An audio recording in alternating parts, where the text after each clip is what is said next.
Hi hello வணக்கம். எல்லோரும் எப்படி இருக்கீங்க? எல்லாம் நல்லா இருப்பீங்கன்னு நினைக்கிறேன். இன்றைக்கி என்ன பார்க்க போகணும், ஒரு சின்ன வீடியோ தான். இது திங்கக்கிழமை ஈவினிங் போல் எடுத்த வீடியோ. திங்கக்கிழமை ஈவினிங் கொஞ்சம் பஜ்ஜி மாவு இருந்தால் சரி பஜ்ஜி போட்டு சாப்பிட்லான்னு சொல்லிவிட்டு பஜ்ஜி போட்டு டீ போட்டு குடிச்சிக்கலாம் அப்படின்னு சொல்லிட்டு பஜ்ஜி போட ஆரம்பிச்சிட்டேன். வாழைக்காய் பஜ்ஜி கொஞ்சம், இந்த வெங்காய பஜ்ஜி கொஞ்சம் போட்டு சாப்பிட்டு டீ இதுக்கு பால் டீ வைக்கல. சரி வர காப்பி வச்சு குடித்தா கொஞ்சம் நல்லாயிருக்கும். ஏன்னா ஆயில் ஐட்டமாக சாப்பிட்றோம் இல்லையா, அதனால சரி கொஞ்சம் வர காப்பி வச்சு குடிச்சிக்கலான்னு சொல்லிட்டு வர காப்பியும் போட்டு பஜ்ஜியும் போட்டு சாப்பிட ஆரம்பிச்சிட்டோம். அதுக்கப்புறம் சரி பாவக்காய் புளிக்குழம்பு கேட்டிருந்தாங்கன்னு சொல்லிட்டு சரி பாவக்காய் புளிக்குழம்பு வச்சிடலாம் அப்படின்னு சொல்லிட்டு இன்றைக்கி மண் சட்டியில் தான் வைக்கிறேன்.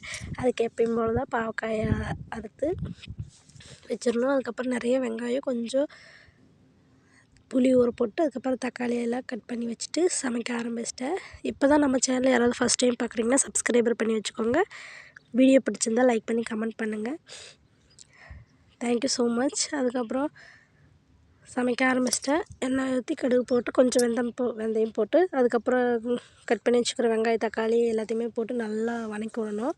நல்லா வதங்கின உடனே அதுக்கப்புறம் நம்ம என்னென்ன மசாலா சேர்க்கணுமோ அதெல்லாம் சேர்த்தி நான் குழம்பு மிளகாய்த்தூள் மஞ்சத்தூள் சேர்த்து நல்லா பெசரி விட்டுட்டு ரெடி பண்ண ஆரம்பிச்சிட்டேன். பாவக்காய் அந்த எண்ணெயிலே கொஞ்சம் நேரம் சுருண்ட வதங்கணுங்க. அப்போ தான் அது டேஸ்ட்டாக இருக்கும். அதுக்கப்புறம் எல்லாமே போட்டு நல்லா கிளறி விட்டுட்டு தேவையான அளவு உப்பு போட்டு மூடி வச்சுட்டு கொஞ்சம் நேரம் அதுக்கப்புறம் வேணும்னா தண்ணி கொஞ்சோண்டு ஆட் பண்ணி, ஏன்னா அந்த கன்சிஸ்டன்சி வேணும்னா கொஞ்சம் தண்ணி ஆட் பண்ணாலும் அதுக்கப்புறம் ஃபஸ்ட்டு சர்க்கரை போடுறோம் இல்லையா, அதனால் ரொம்ப ட்ரையாக வந்துடும். நம்ம நாட்டு சர்க்கரை கொஞ்சம் சேர்த்திக்கலாம், இல்லைனாலும் அஸ்கா சேர்த்திக்கலாம். உங்களுக்கு எந்த சர்க்கரை பிடிக்குமோ அந்த சர்க்கரை சேர்த்துனிங்கன்னா நல்லாயிருக்கும்.